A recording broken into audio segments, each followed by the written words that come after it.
और इस वक्त की सबसे बड़ी खबर आ रही है संसद से, जहां अल्पसंख्यक मामलों के केंद्रीय मंत्री AR अंतुले के बयान पर बवाल मचा हुआ है। दरअसल अंतुले ने मुंबई हमले के दौरान ATS चीफ हेमंत करकरे की मौत की जांच करने की मांग की है। उनके इस बयान को विपक्ष ने अब मुद्दा बना लिया है। संसद में हुई बहस के दौरान विपक्ष ने कहा कि जब प्रधानमंत्री तक कह चुके हैं कि करकरे आतंकियों की गोली से मारे गए थे, तो फिर वो कैसे उनका कोई मंत्री ये सवाल उठा सकता है। प्रधानमंत्री को इसका जवाब देना चाहिए। लेकिन संसद में मचे हंगामे के बीच अंतुले ने सफाई दी कि उन्होंने ये नहीं कहा कि हेमंत करकरे को आतंकवादियों ने नहीं मारा, बल्कि जिस परिस्थिति में उनकी मौत हुई वो उस पर सवाल उठा रहे थे। आखिर कौन सी ऐसी परिस्थिति थी जिसकी वजह से हेमंत करकरे समेत 3 आला अफसर एक ही गाड़ी में एक ही जगह एक साथ पहुंचे थे। तो मिर्ची क्यों लगी मेरी समझ में नहीं, ये बादशाह तो समझने की बात है। टीवी में जा रहे थे। दुनिया जानती है कि ताज, नरीमन हाउस और इसके साथ साथ तीसरा ओबेरॉय यहाँ बहुत ज्यादा चल रहा था। मैं बम्बई का हूँ, मेरे घर के पास ही सारी चीजें हैं, जीते जी जानते हैं। उनको ये नहीं मैंने कहा कि आतंकवादियों ने नहीं मारा। क्यों मेरे मुंह में अल्फाज डाल रही है मेरी? वो टीवी पे आपके बयान है, दूरदर्शन पे लाइव दिखा रहे हैं। मैं अभी यहाँ लाइव बोल रहा हूँ। दूरदर्शन से वो मंगा लीजिए, आप कीजिए, आप दूरदर्शन से वो लाइव कैसेट मंगा लीजिए। मैं आप सदन को गुमराह नहीं कर सकते, आप टीवी से वो मंगा लीजिए। नहीं, इसको मंत्री जी टीवी पे भी लाइव है, वो कैसेट मंगा लीजिए। आप इनको बोलने दीजिए ना। चेयरमैन साहब, दुनिया जानती है यार अंतुले डरपोक नहीं है। वो एक मर्तबा बोलता है वही बात को कायम रखता है, कभी पलटता नहीं। जिंदगी मेरी इसमें गई और पूरा हिंदुस्तान और पूरा महाराष्ट्र खुसूसन मुझे जानता है। मैंने जो कहा मैं बताता हूँ। मैंने ये कहा और अभी भी मैं कह रहा हूँ। मुझे बहुत अच्छा लगा, आपका शुक्रिया अदा करता हूँ, धन्यवाद देता हूँ कि आपकी वजह से मुझे मौका मिला।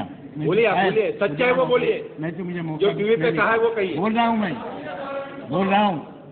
धन्यवाद दे के आपको बोल रहा हूँ। बोलिए। मैंने ये कहा कि बजाय इसके कि वो ताज में जाते, ओबेरॉय में जाते, और मैं बताता हूँ वो जवां मर्द अगर वहां जाता तो नक्शा अलग होता। ये मैं आज भी समझता हूँ, मेरा ईमान है। मैं ऊपर वाले से डर के कह रहा हूँ। लेकिन उसको ये कहा गया कि कामा हॉस्पिटल की तरफ जाओ। मैं ये नहीं कह रहा हूँ कि कामा हॉस्पिटल में कुछ नहीं हुआ होगा, लेकिन कामा हॉस्पिटल का नाम आपने कितने लोगों ने सुना? अगर वहाँ 1-2 इंसिडेंट हुए होंगे तो यहाँ कितने लोग मारे गए? हमने 10 लौंडे आए और 10 लौंडों ने 3 दिन तक पूरे हिंदुस्तान को ये किया। हमारे लिए शर्म की बात है। और हेमंत करकरे और उनके साथी एक ही गाड़ी में बैठ के जो प्रोटोकॉल के खिलाफ है, उनको फौरन कुछ तो भी ऐसा कहा गया होगा। किसने कहा ये मैं नहीं कह रहा हूँ। इनके दिल के अंदर चोर क्यों है ये मेरी समझ में नहीं आता। मैंने इनका नाम नहीं लिया।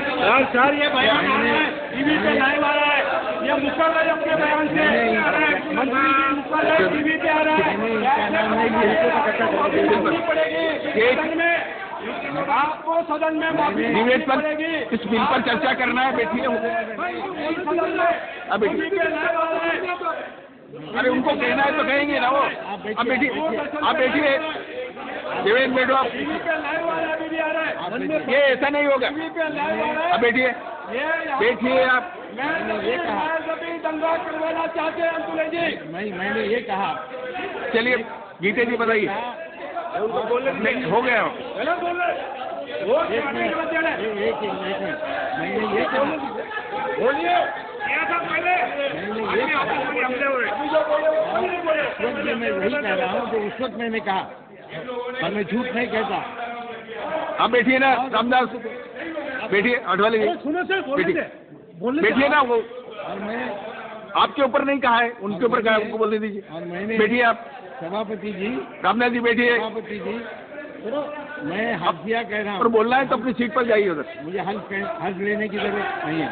मैं हल्फिया कह रहा हूँ कि मैंने ये कहा कि भाई उनको अलग तरीके से अलग डायरेक्शन में भेजने वाला कौन था जिसकी वजह से हमारे वो जवां मर्द जिनके ऊपर हमको फख्र है और हमेशा फख्र रहेगा, उनको मारा गया।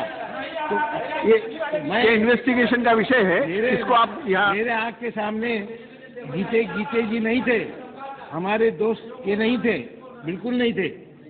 मैंने ये कहा कि जांच की जाए, उसमें क्या गलत ठीक बात है, है? बैठिए, इतना ही मैंने हो कहा। गया। और अभी भी कहता हूँ कि जांच होना जरूरी है। ठीक है, बैठिए, चलिए गीते जी।